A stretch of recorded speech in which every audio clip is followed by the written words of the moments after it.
Namaste. Today's video is about the amazing powers, the amazing secret powers of the Muladhara, the base chakra. See, the base chakra is often derided. We speak of the base chakra in derogatory ways and so on. But in many ways, it's probably the most powerful part of your body, other than the fact that it allows all kinds of nonsense, all kinds of toxins to leave the body, all kinds of waste matter to leave the body. It also plays a very, very important role in your energy system.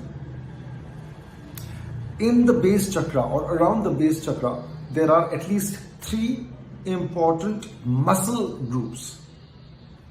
One is connected with the anal muscles, also called the sphincter. The second is the one at the perineum, which is the actual Muladhara.